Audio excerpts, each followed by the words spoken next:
નમસ્કાર, ન્યૂઝ 18 ગુજરાતીમાં આપનું સ્વાગત છે. હું છું આપની સાથે સંધ્યા. સતત 9 દિવસના ઘટાડા બાદ સોના ચાંદીમાં તેજી જોવા મળી છે.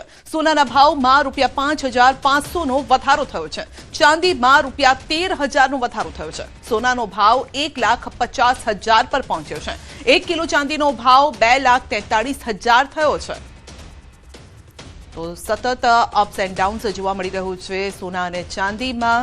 એક તરફ યુદ્ધની પરિસ્થિતિ, ઈરાન, ઇઝરાયલ, અમેરિકા યુદ્ધ વચ્ચે સોના ચાંદીમાં ઘટાડા અને વધારાનો દોર ચાલી રહ્યો છે. તો ચાંદીમાં ₹13,000નો વધારો થયો છે.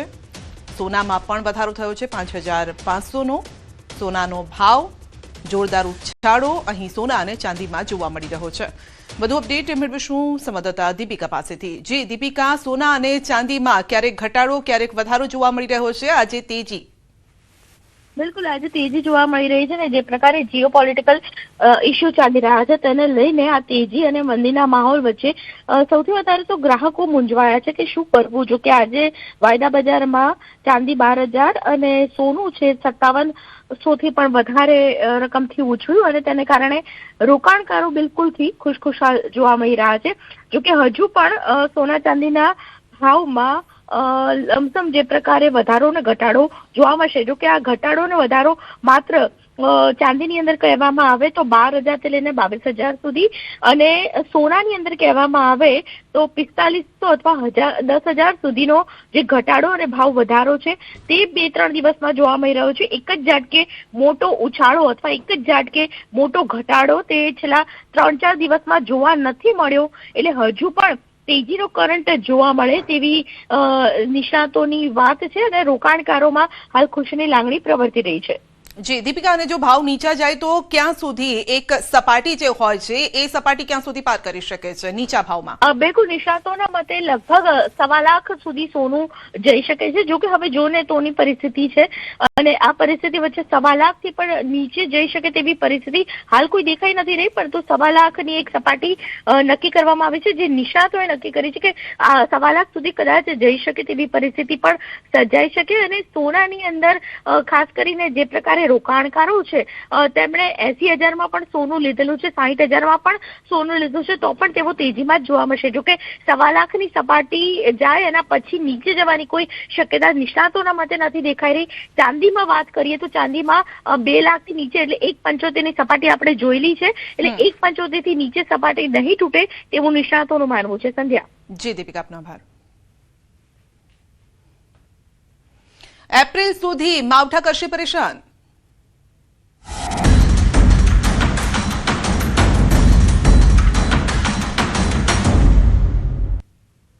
રાજ્યના ખેડૂતો પર વધુ એક માવઠાનો ખતરો છે. હવામાન નિષ્ણાત અંબાલાલ પટેલે કરી છે મોટી આગાહી. ખેડૂતોને મોસમનું નિરીક્ષણ કરવાની સલાહ આપી છે. 28 માર્ચથી 2 એપ્રિલ સુધી એક મજબૂત પશ્ચિમી વિક્ષેપની શક્યતા છે. ઉત્તર ભારતમાં હિમવર્ષા અને ગાજવીજ સાથે વરસાદની શક્યતા છે. રાજસ્થાન અને ગુજરાતના ભાગોમાં અસર જોવા મળશે.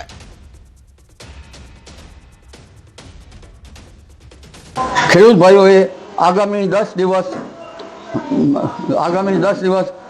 મોસમનું નિરીક્ષણ કરતા રહેવું જરૂરી છે. કારણ કે એક પછી એક પશ્ચિમ વિક્ષેપણ, ક્યાંક તો વાદળ તો ક્યાંક વાયુની શક્યતા રહે છે. પરંતુ તારીખ 28મી માર્ચથી 2 એપ્રિલ સુધીમાં એક મજબૂત પશ્ચિમ વિક્ષેપ આપતા તેના કારણે દેશના ઉત્તરીય પર્વતીય પ્રદેશોમાં બરફવર્ષા થવાની શક્યતા છે અને ઉત્તર ભારતના કેટલાક ભાગમાં સખ્ત પવનના તોફાનો અને ગાજવીજ સાથે વરસાદ થવાની શક્યતા છે. ત્યાંની અસર રાજસ્થાનના સંલગ્ન ગુજરાતના ભાગોમાં પણ થવાની શક્યતા છે, જેમાં મહેસાણાના પાટણના કેટલાક ભાગો, આ ઉપરાંત સાબરકાંઠાના ભાગો, અરવલ્લીના ભાગોમાં અને બનાસકાંઠાના ભાગોમાં લગભગ અનસિઝનલ વરસાદ થવાની શક્યતા છે. કમોસમી વરસાદ અને લગભગ મધ્ય ગુજરાતના ભાગો, કચ્છના ભાગો, જેમાં પશ્ચિમ સૌરાષ્ટ્રના ભાગો, સૌરાષ્ટ્રના અન્ય ભાગોમાં પણ હવામાનમાં પલટો આવશે અને વરસાદ થવાની શક્યતા રહેશે. દક્ષિણ ગુજરાતનું હવામાન પલટાઈ શકે છે. ગુજરાતમાં 40 થી 55 કિલોમીટરની ગતિએ પવન પણ ફૂંકાઈ શકે છે. દક્ષિણ ગુજરાતનું હવામાન પણ પલટાશે, પરંતુ દેશના ઘણા ભાગમાં 60 થી 70 કિલોમીટરના પ્રતિ કલાકના પવનો ફૂંકાશે. જ્યારે રાજ્યના ભાગમાં લગભગ 40 કિલોમીટર કે તેથી ઉપર ક્યાંક 50-55 કિલોમીટરની ઝડપના પવન ફૂંકાવાની શક્યતા છે. તો ખેડૂતોના ઉભા પાક પણ ખરી જવાની શક્યતા છે. 8 થી 12 એપ્રિલમાં બીજો એક પશ્ચિમી વિક્ષેપ આવી શકે છે. પવનના કારણે હજુ ઊભા કૃષિ પાકો હોય તો તેમાં પડી જવાની શક્યતા પણ રહેતી હોય છે.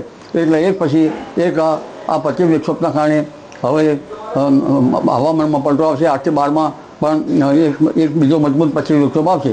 એટલે જરૂરી છે કે પવનની ગતિ જે છે એ વધારેલા છે અને કેટલાક ભાગમાં વધુ વરસાદ થઈ શકે, કેટલાક ભાગમાં ઓછો વરસાદ થઈ શકે. તો આજથી 2 દિવસ ફરી માવઠાનો રાઉન્ડ. હવામાન નિષ્ણાત અત્રિયા શેટ્ટીનું અનુમાન છે 25 અને 26 માર્ચે માવઠાની આશંકા છે. સૌરાષ્ટ્ર કચ્છમાં થઈ શકે છે હળવું માવઠું. થોડા ગાજવીજ સાથે થઈ શકે છે માવઠું. 19 માર્ચ જેટલું વ્યાપક અને તીવ્ર આ માવઠું નહીં હોય. 29 માર્ચ સુધી મોટાભાગના વિસ્તારમાં 36 થી 38 ડિગ્રી રહેશે તાપમાન. સૌરાષ્ટ્ર દક્ષિણ ગુજરાતમાં 27 માર્ચે કેટલીક જગ્યાએ 39-40 ડિગ્રી સુધી રહી શકે છે તાપમાન. 27 માર્ચ બાદ તાપમાનમાં થઈ શકે છે ઘટાડો. 30 માર્ચની આસપાસ માવઠાના તીવ્ર રાઉન્ડની આશંકા છે.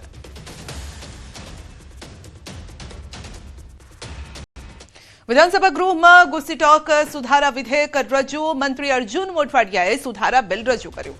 વિધાનસભાના અંતિમ દિવસે ગુસ્સીટોક સુધારા વિધેયક રજૂ થયું છે. ધારાસભ્ય ઉમેશ મકવાણાએ બિલની ચર્ચામાં પાટણના જીલિયા ફાર્મ હાઉસ તોડવાનો ઉલ્લેખ કર્યો. નાના ગુનેગારો અને તેમની ગેંગ સામે કાર્યવાહીની કડક જોગવાઈ કરવા પણ કર્યું છે સૂચન. કડક જોગવાઈ સાથે બિલને ઉમેશ મકવાણાએ આપ્યું છે સમર્થન. સંગઠિત ગુનાઓ કરતા તત્વોની મિલકત તોડી તેની રકમ સેવાકીય પ્રવૃત્તિઓમાં વાપરવા સરકારને સૂચન કર્યું છે.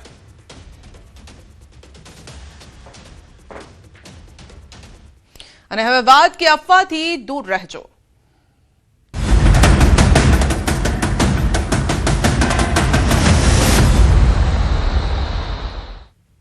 બનાસકાંઠામાં નિયમ ભંગ કરનાર પેટ્રોલ પંપને નોટિસ. ડીસાના ચામુંડા પેટ્રોલ પંપને કારણદર્શક નોટિસ ફટકારી છે. વાહનના બદલે કન્ટેનરમાં ઈંધણ આપવા બદલ નોટિસ ફટકારવામાં આવી છે. કૃત્રિમ અછત ઊભી કરવાનો પંપ સંચાલક પર આરોપ છે. કાયદેસરની કાર્યવાહી કરવાની નોટિસમાં ચીમકી પણ ઉચ્ચારી છે. પંપ માલિકને ખુલાસા સાથે રૂબરૂ હાજર રહેવા માટે આદેશ અપાયો છે. 2 દિવસ અગાઉ બરણીની અંદર પેટ્રોલ ભરતા વિડીયો વાયરલ થયા હતા, જે મામલે હવે નોટિસ ફટકારવામાં આવી છે. તો આ નિયમની વિરુદ્ધ છે, કારણ કે પેટ્રોલ ડીઝલની જે ટાંકી છે એટલે કે વાહનો સિવાય કોઈ પણ વાસણમાં કે અન્ય કોઈ વસ્તુમાં, બેરલમાં, કેરબામાં તમે પેટ્રોલ કે ડીઝલ આપી ન શકો. આ નિયમ છે અને જો નિયમનો ભંગ કરવામાં આવે તો તેની સામે કાર્યવાહી કરવામાં આવી શકે છે.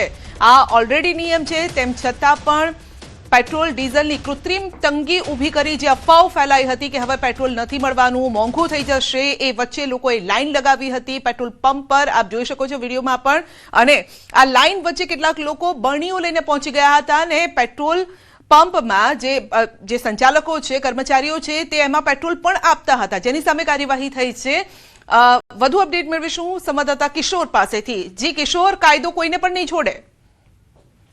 ચોક્કસથી બનાસકાંઠાના જે ડીસા વિસ્તાર અંદરથી પેટ્રોલ પંપ પરથી જે વિડીયો સામે આવ્યા હતા 2 દિવસ પહેલા, જેમાં વાહનોમાં ભરવાની સાથે સાથે જે કન્ટેનર અને જે બરણીઓની અંદર પણ જે પેટ્રોલ આપવામાં આવી રહ્યું હતું, તેને લઈને પુરવઠા વિભાગ દ્વારા પેટ્રોલ પંપ સંચાલકને નોટિસ પાઠવવામાં આવી છે અને નોટિસ પાઠવીને તેને જવાબ માંગવામાં આવ્યો છે કે સરકાર દ્વારા જે વાહનો હોય છે તેમાં જ ઈંધણ આપવાનું હોય છે, તેની જગ્યા પર જે કન્ટેનર અને બરણીઓમાં જે ઈંધણ આપવામાં આવ્યું હતું, જે પેટ્રોલ આપવામાં આવ્યું હતું, તેને લઈને ખુલાસો પણ માંગવામાં આવ્યો છે.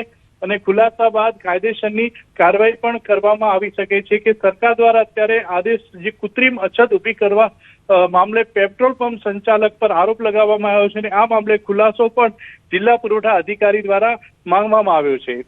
જી આપનો આભાર. તો અફવા ફેલાવનાર હજુ પણ બેફામ છે. હવે એલપીજીના બુકિંગ ગેપની અફવા ફેલાવાય છે. ગેસ રિફિલના બુકિંગની સમય મર્યાદામાં કોઈ ફેરફાર નહીં. 2 સિલિન્ડર વાળાને 35 દિવસ કરાયાની વાત ખોટી છે. હજુ પણ શહેરમાં 25 દિવસ, ગ્રામ્યમાં 45 દિવસનો નિયમ યથાવત છે. પેટ્રોલિયમ મંત્રાલયે આ ખુલાસો કર્યો છે. સિલિન્ડર બુકિંગના ગેપમાં કોઈ જ વધારો નથી કરાયો. એક સિલિન્ડર હોય કે બે સિલિન્ડર હોય, બધા માટે હાલ સમાન નિયમ છે. અફવાથી ગભરાઈને બુકિંગ માટે પડાપડી ન કરતા. એલપીજીનો પૂરતો જથ્થો છે, ચિંતા કરવાની જરૂર નથી. પેટ્રોલિયમ મંત્રાલય તરફથી આ વાત કહેવામાં આવી છે. તો પેટ્રોલ પંપ પર લાગેલી લાઈનો અને એલપીજી અછત મુદ્દે ગૃહમાં ચર્ચા. ઋષિકેશ પટેલે જણાવ્યું છે કે સરકારે વર્તમાન પરિસ્થિતિને ધ્યાને રાખીને એલપીજીને પરત કરી પીએનજી કનેક્શન લેવા સૂચના આપી છે. 12,000 કનેક્શનની અરજી પણ આવી છે અને જેમાં 7,000 કનેક્શન અપાયા છે. તો હોટેલ રેસ્ટોરન્ટ એકમમાં પણ પીએનજી આપવામાં કામગીરી હવે ઝડપી કરવામાં આવી છે. તો ઘરેલું એલપીજીમાં કોઈ ચિંતાનો વિષય નથી. ઘરેલું કનેક્શનમાં કોઈ પણ પ્રકારનો કાપ મૂક્યો નથી, તેની ચિંતા સરકાર કરે છે. પેટ્રોલ ડીઝલનો જથ્થો પણ પૂરતા પ્રમાણમાં છે. જથ્થો પંપ પર સમયસર પહોંચી જાય તેની વ્યવસ્થા કરી છે. સંગ્રહ કરશે તો પણ કાર્યવાહી કરાશે. અફવાના કારણે લોકો પેનિક થયા છે. સરકાર પાસે પૂરતા પ્રમાણમાં અને બફર સ્ટોક પણ છે. એલપીજી અને પેટ્રોલ ડીઝલ અંગે કલેક્ટર સાથે સતત સંપર્ક ચાલુ છે. કલેક્ટર પણ સતત મોનિટરિંગ કરી રહ્યા છે. તો પેટ્રોલ પંપ પર લિમિટેડ પેટ્રોલ આપવા અંગે વિપક્ષ નેતા શૈલેષ પરમારે સરકાર સમક્ષ સવાલ ઉભા કર્યા. જવાબમાં અધ્યક્ષ શંકર ચૌધરીએ કહ્યું છે કે કોઈ લિમિટેડ પેટ્રોલ ડીઝલ અથવા તો માત્ર કેસ આપવાની વાત કરે તો ફરિયાદ કરવી જોઈએ. અને રાજકોટમાં અફવા ફેલાવનાર પેટ્રોલ પંપ માલિક સામે પોલીસ ફરિયાદ દાખલ કરી છે. આ વૈશ્વિક પરિસ્થિતિ ઊભી થઈ છે અને છતાં પણ સરકારે કોઈ ભાવ વધારો કર્યો નથી. લોકોમાં જાગૃતિ લાવવાનો પ્રયાસ કરવો જોઈએ. પેટ્રોલ ડીઝલની અછતની જે અફવા વચ્ચે રાજકોટથી એક વિડીયો વાયરલ થયો છે. વિડીયોમાં લોકો પેટ્રોલ અને ડીઝલ લેવા માટે કેરબા લઈને લાઈનમાં ઊભા છે. આપ જોઈ લો, આ દ્રશ્યો જોઈ શકો છો કે કેરબાની પણ લાઈન અહીંયા લાગેલી છે. દેડી કુંભાજી વિસ્તારમાં કેટલાક લોકો કેરબા લઈને આવ્યા હતા અને તેની લાઈન લગાવી હતી. સામાન્ય રીતે પેટ્રોલ પંપ પર વાહનોની લાઈન હોય છે, પરંતુ અહીંયા કેરબા લઈને લોકો પહોંચ્યા હતા અને કેરબા અહીં મૂકવામાં આવ્યા હતા. પેટ્રોલ લેવા માટે લોકો કંઈક આ રીતે પ્રયાસ કરી રહ્યા છે, પરંતુ તે નિયમની વિરુદ્ધ છે. જે રીતે અમે પહેલા પણ જણાવ્યું કે બનાસકાંઠામાં કાર્યવાહી કરવામાં આવી છે અને અહીંયા પણ કાર્યવાહી થઈ શકે છે. જે રીતે અફવા વચ્ચે ગ્રામ્ય પંથકમાં તણાવનો માહોલ છે. આ તરફ જામકંડોરણાના વૈભવ પેટ્રોલ પંપ પર સરકારના નવા પરિપત્રના ખુલ્લે આમ લીરા ઉડતા જોવા મળ્યા. રાજ્યમાં ઈંધણની સંગ્રહખોરી અને કૃત્રિમ અછત અટકાવવા અન્ન અને નાગરિક પુરવઠા વિભાગે આજે જ કડક નિયમો બહાર પાડ્યા છે. સરકારના સ્પષ્ટ આદેશ મુજબ વાહનોની ટાંકી સિવાય અન્ય કોઈ પણ ખુલ્લા પાત્ર, કેરબા કે બેરલમાં પેટ્રોલ ડીઝલ આપવા પર પ્રતિબંધ છે. માત્ર ખેડૂતોને જ ખેતીકામ માટે ખરાઈ કર્યા બાદ વધુમાં વધુ 200 લીટર સુધી ખુલ્લા પાત્રમાં ઈંધણ આપવાની છૂટ છે. આમ છતાં પણ જામકંડોરણામાં વૈભવ પેટ્રોલ પંપના સંચાલકો નિયમોને નેવે મૂકી બેફામ બન્યા છે. સામાન્ય વાહન ચાલકો માટે મનાઈ હોવા છતાં પેટ્રોલ પંપ પરથી ખુલ્લા કેરબા અને બેરલમાં ધૂમ અપાઈ રહ્યું છે પેટ્રોલ ડીઝલ. સરકારનો ઉદ્દેશ સંગ્રહખોરી રોકવાનો છે, પરંતુ આવા પેટ્રોલ પંપના કારસ્તાનથી કાળાબજારીને પ્રોત્સાહન પણ મળે છે. તો ખેડામાં પેટ્રોલ પંપ પરની ભીડ મુદ્દે પુરવઠા વિભાગે સ્પષ્ટતા કરી છે. ખેડા જિલ્લા પુરવઠા અધિકારીએ જણાવ્યું છે કે જિલ્લામાં પેટ્રોલ અને ડીઝલનો પૂરતો સ્ટોક ઉપલબ્ધ હોવાથી નાગરિકોએ સોશિયલ મીડિયા પર ફેલાતી અછતની જે અફવાઓ ફેલાઈ રહી છે તેનાથી ગભરાવાની જરૂર નથી. તંત્રએ ખાતરી આપી છે કે બફર સ્ટોક સાથે ઈંધણનો જથ્થો હાજર છે. તમામ પેટ્રોલ પંપ પર સપ્લાય રાબેતા મુજબ ચાલુ રહેશે. તેથી ગભરાટમાં આવીને પંપ પર ખોટી ભીડ ન કરો, લાંબી લાઈન ન લગાવો. તંત્ર દ્વારા નાગરિકોને માત્ર જરૂરિયાત મુજબ જ ઈંધણ ભરાવવા અને વ્યવસ્થા જાળવી રાખવા માટે નમ્ર અપીલ કરવામાં આવી રહી છે. ખેડા જિલ્લામાં પેટ્રોલ અને ડીઝલનો સ્ટોક પૂરતો છે. જથ્થાની કોઈ કિલ્લત નથી. એટલે કોઈએ પણ પેનિક કરવાની જરૂર નથી અને કોઈએ પણ અફવાઓમાં આવવાની જરૂર નથી. જ્યારે પણ એમને જરૂર પડે ત્યારે તેમને પેટ્રોલ અને ડીઝલ મળી રહેશે. એટલે જ્યારે એમને એકચ્યુઅલી જરૂર પડે ત્યારે જ એ પેટ્રોલ પંપ પર આવે. સુરતમાં ગેસ કૌભાંડનો પર્દાફાશ થયો છે. એલસીબીએ બાતમીના આધારે કામરેજના પરબ ગામ પાસેની ઓમ ઇન્ડસ્ટ્રીયલ એસ્ટેટમાં દરોડા પાડ્યા। મોટા ગેસ કૌભાંડનો અહીં પર્દાફાશ કર્યો છે। મહારાષ્ટ્રના પાલઘરથી આવતા ગો ગેસ કંપનીના ઘરેલું અને કોમર્શિયલ બાટલાઓને અધિકૃત ગ્રાહકો સુધી પહોંચાડવાના બદલે રાતના અંધારામાં ઊંચા ભાવે કાળા બજારમાં વેચવાનું રેકેટ ધમધમી રહ્યું છે અને જેમાં પોલીસ કાર્યવાહી કરી 229 ભરેલા અને 382 ખાલી બાટલાઓ સહિત 34 લાખથી વધુનો મુદ્દામાલ જપ્ત કર્યો છે। આ મામલે 8 આરોપીઓની ધરપકડ કરી અને વધુ તપાસ પણ હાથ ધરી છે। દેવા મારવાડી નામનો વ્યક્તિ રોડ ઉપર વાહનો પોતાના આઈસર ટેમ્પોમાંથી બીજા વાહનોમાં રાંધણ ગેસના બાટલા અનલોડિંગ કરી રહેલ છે। જે બાતમીના આધારે એલસીબીની ટીમ સદર જગ્યાએ પહોંચતા 8 આરોપીઓ તેમજ એક વોન્ટેડ આરોપી અને 229 બાટલા ભરેલા અને 153 ખાલી બાટલા મળી આવેલ। તે મહારાષ્ટ્રમાં નાગપુર પાસેથી આવતા હતા અને અલગ અલગ માણસોને ગેરકાયદેસર રીતે આપવાની પ્રવૃત્તિ ચાલુ હતી। ગુજરાતને વૈશ્વિક સ્તરે ટુરિઝમ હબ બનાવવા માટે સરકાર નવી હોમ સ્ટે અને ઇકો ટુરિઝમ પોલિસી લાવવાની તૈયારી કરી રહી છે અને ત્યારે સાસણગીરના ખેડૂતો મૂંઝવણમાં મુકાયા છે। સાસણગીર જંગલની આસપાસના વિસ્તારોમાં ખેડૂતો ખેતીની સાથે હોમ સ્ટે ચલાવી પોતાનું ગુજરાન ચલાવે છે। ખાસ કરીને 0 થી 1 કિલોમીટર બફર ઝોનમાં આવેલા ખેતરોમાં નાના સ્તરે 5 થી 6 રૂમ ધરાવતા હોમ સ્ટે ઉભા કરવામાં આવ્યા છે, પરંતુ હવે વન વિભાગ ઇકો સેન્સિટિવ ઝોનના નિયમોનો હવાલો આપી આ હોમ સ્ટે પર કાર્યવાહી કરી રહ્યું છે। ડિમોલિશનની નોટિસ ફટકારવામાં આવી રહી છે। ખેડૂતોનું કહેવું છે કે ગીરના પર્યાવરણ અને સિંહોના સંરક્ષણમાં સ્થાનિકોનો મોટો ફાળો છે। જો હોમ સ્ટે અને એગ્રો ટુરિઝમને માન્યતા નહીં મળે તો યુવાનોને રોજગારી માટે શહેરોમાં સ્થળાંતરિત થવું પડશે। દેવળિયા સહિતના વિસ્તારોમાં પ્રવાસીઓ માટે હોમ સ્ટે એક મહત્વપૂર્ણ સુવિધા બની ચૂકી છે, પરંતુ એનઓસી ન મળતા ટુરિઝમ ચેઇન પર અસર પડી રહી છે।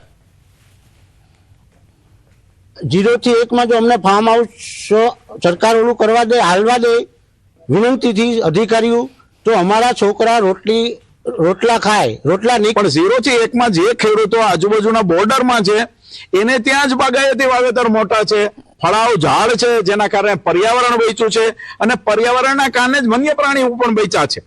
આ 0 થી 1 કિલોમીટરમાં રહેતા ખેડૂતો જ વન્ય પ્રાણી વન્ય અધિકારીઓને પણ માહિતીઓ આપે છે કે ભાઈ તમારા વન્ય પ્રાણી ક્યાં છે।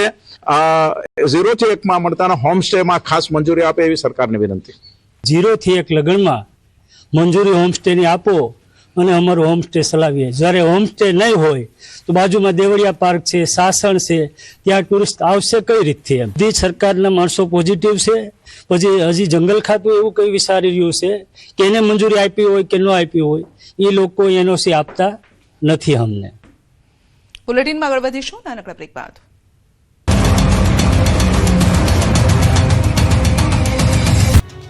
ગુજરાત વિધાનસભા ગૃહમાં આજે યુસીસી બિલ રજૂ કરાયું। મુખ્યમંત્રી ભૂપેન્દ્ર પટેલે ઐતિહાસિક ગુજરાત સમાન નાગરિક સંહિતા 2026 બિલ રજૂ કર્યું। કુલ 209 પાનાનું ગુજરાત સમાન નાગરિક સંહિતા 2026 બિલ ગૃહમાં રજૂ કરાયું। યુસીસી બિલ કુલ 4 ભાગમાં તૈયાર કરવામાં આવ્યું। ભાગ 1 અને ભાગ 2 માં કુલ 7 પ્રકરણ છે। ભાગ 3 માં લિવ ઇન રિલેશન તથા ભાગ 4 તરીકે યુસીસી બિલ રજૂ થયું। વિધાનસભાના બજેટ સત્રના 22મા દિવસે સીએમએ બિલ રજૂ કરતા ભાજપના ધારાસભ્યોએ ગૃહમાં જય શ્રી રામના નારા લગાવ્યા। બિલ રજૂ કરતા સીએમએ કહ્યું કે સમાનતા, ન્યાય અને એકતાના રાષ્ટ્રીય સંકલ્પને મજબૂત બનાવીશું। બિલમાં લગ્ન, લિવ ઇન રિલેશનશિપ, છૂટાછેડા ઉપરાંત વસિયત કરી ન હોય તો તેવા સંપત્તિમાં માતા પિતા, બાળકો, પત્ની દરેકને સમાન ભાગ મળશે તેવી જોગવાઈ છે। આ બિલમાં વસિયત કરી ન હોય તો સંપત્તિમાં માતા પિતા, બાળકો, પત્ની દરેકને સમાન હિસ્સો આપવાની જોગવાઈની સાથે કસ્ટમરી રાઇટ ધરાવતા વ્યક્તિ એટલે કે આદિવાસીઓ પર યુસીસી લાગુ નહીં થાય તેવું પણ કહેવામાં આવ્યું છે। યુસીસી કાયદો લાગુ પડ્યા બાદ લગ્ન કર્યાના 1 વર્ષના સમયગાળામાં છૂટાછેડાની અરજી કરી શકાશે નહીં, તો લગ્ન સમયે ઓછામાં ઓછો એક પક્ષકાર રાજ્યનો રહેવાસી હોવો જોઈએ। લિવ ઇન રિલેશનશિપમાં રહેવા માટે નોંધણી કરાવવી ફરજિયાત બનશે, તો લગ્ન નોંધણી નહીં કરનાર સામે 10,000 દંડ, 1 થી વધુ લગ્ન કરનારને 4 વર્ષની સજા। મહત્વનું છે કે યુસીસી બિલ લાવનાર ગુજરાત ઉત્તરાખંડ બાદ બીજું રાજ્ય છે। આજનો દિવસ એ ઐતિહાસિક છે। મારી આ બધી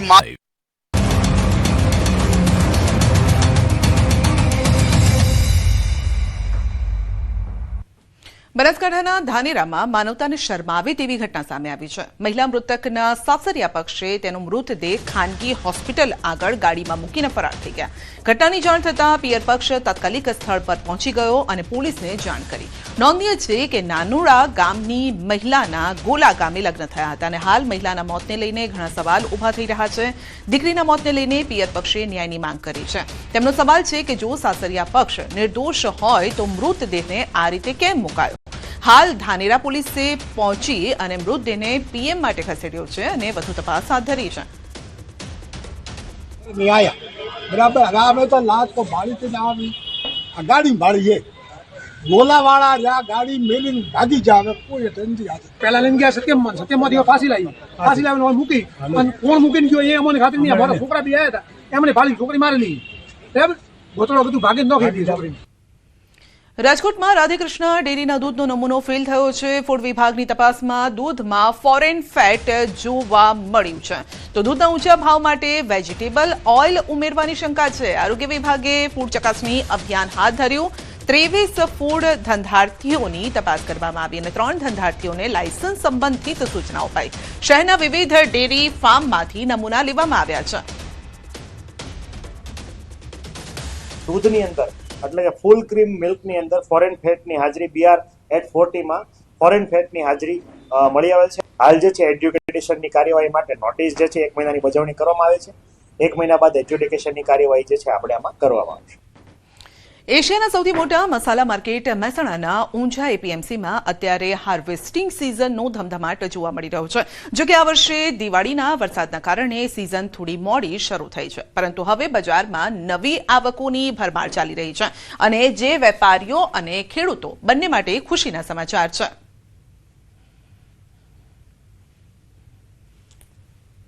દિવાળી વખતે વરસાદનું વાતાવરણ હતું એટલે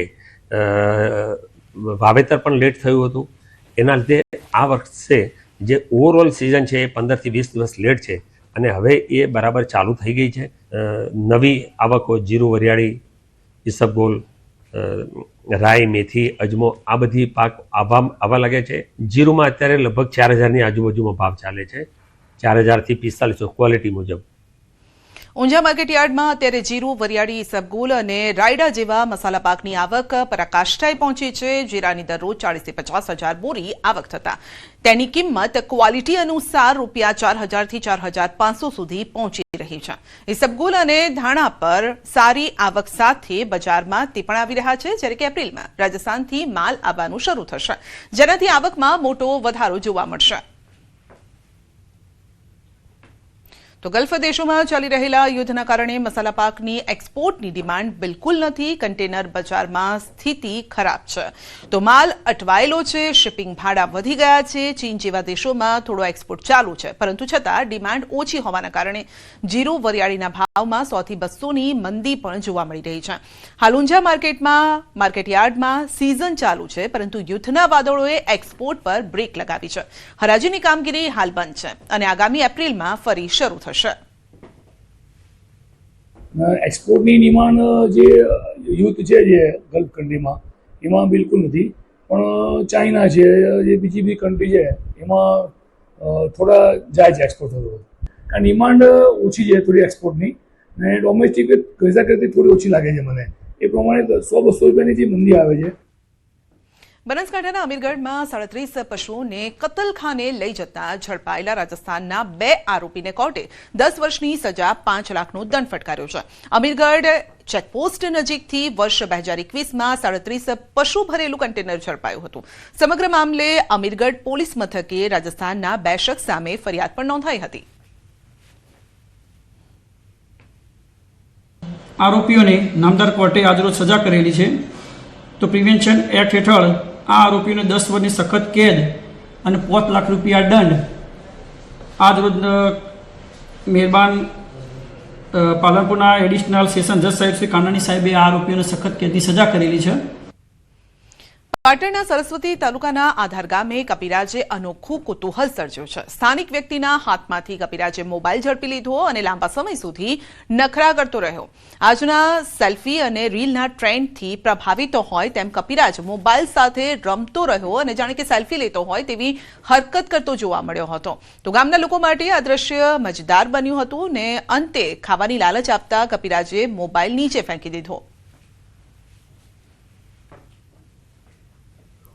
ચૈત્ર માસની પવિત્ર શીતળા સાતમ આજે સમગ્ર સૌરાષ્ટ્ર સહિત ગીર પંથકમાં વિશેષ શ્રદ્ધા અને આસ્થાથી ઉજવાઈ રહી છે. ત્યારે ગીર સોમનાથના પ્રાચીન તીર્થ ખાતે આવેલ અતિ પ્રાચીન શીતળા માતાના મંદિરે ભક્તોની ભારે ભીડ ઉમટી. શીતળા સાતમના પાવન પ્રસંગે વહેલી સવારથી જ મોટી સંખ્યામાં મહિલાઓએ મંદિરે પહોંચી માતાજીની પૂજા અર્ચના કરી. શીતળા માને ઠંડી વાનગીઓ અર્પણ કરી. લોકમાન્યતા મુજબ માતા શીતળાની કૃપાથી બાળકોને અછબડાના રોગથી રક્ષા મળે છે. તેથી માતાઓ પોતાના સંતાનોના આરોગ્ય સુખાકારી માટે વિશેષ પ્રાર્થના કરે છે અને માતાજીને ઠંડો ભોગ અર્પણ કરે છે. સાતમનું લઈ અને કુલર ને બધી ઘરે બનાવી અને ધરવા આવી, નાળિયેર દોડાવવા આવી અને માતાજીનું એટલું મહત્વ છે કે અમે અસોબડા નીકળે તો કહીએ કે માતાજી તું રક્ષા કરજે. દર્શન કરવા આવીએ છીએ અને આ શીતળામાનું બહુ મહત્વ છે કે આજે ટાઢી સાતમ છે એટલે આજે ઠંડુ ખાવામાં આવે છે કારણ કે આપણે બાળકોની રક્ષા કરે છે શીતળા સાતમ. વાત કરીશું રફતારના કહેરની.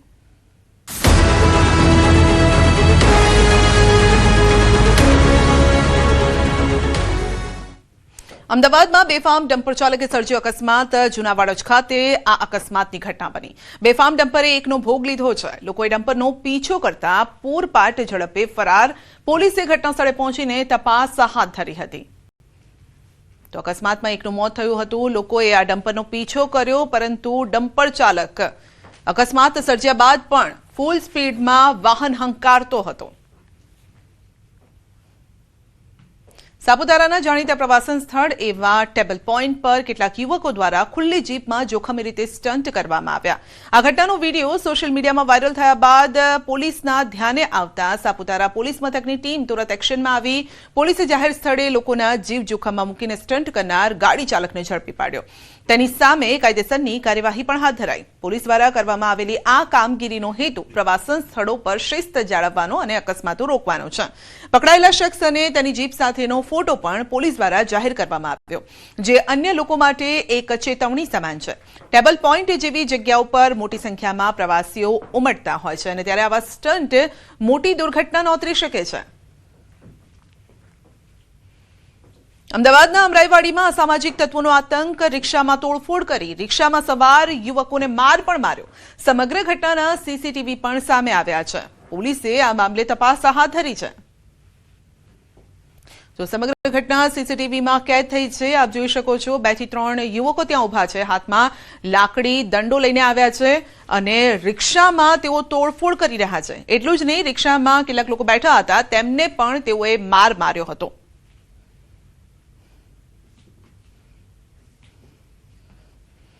બુલેટિનમાં અત્યારે બસ આટલું જ. રજા આપશો. નમસ્કાર.